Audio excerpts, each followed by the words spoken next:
Bueno, soy Javier Imaz, presidente de Kemen.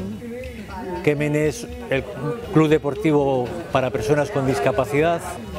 Kemen nació el año 1994.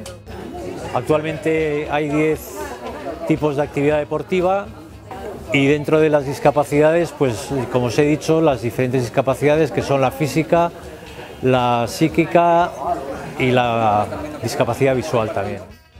Bueno, los objetivos de Kemen nace con un objetivo que es de promover el deporte dentro del colectivo de las personas con discapacidad.